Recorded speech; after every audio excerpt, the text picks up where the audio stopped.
The overall goal of this procedure is to generate liquid extracts from electronic cigarette aerosols for use in toxicological assays. This method can help answer important questions about electronic cigarettes, such as how does electronic cigarette aerosol affect human vascular cells? The main advantage of this technique is that it allows for the airflow and puff timing protocol to be customized by any individual lab to meet their specific research needs.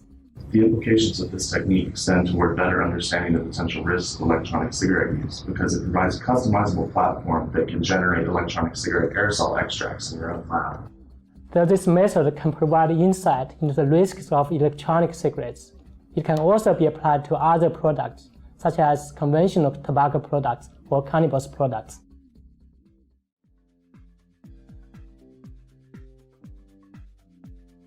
To begin, secure a 100 milliliter Buchner flask to a steel ring stand and create a vacuum trap by filling it with 50 grams of calcium chloride to serve as a desiccant. Next, seal the flask with a rubber through-hole stopper. Wrap the stopper junction with paraffin film and run a pipette through the hole.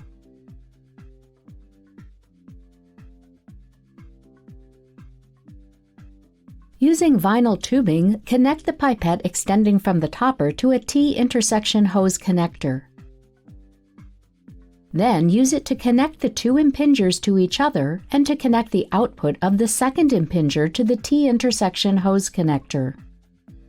Next, use the vinyl tubing to connect the input port of the first impinger to serve as an inhalation port.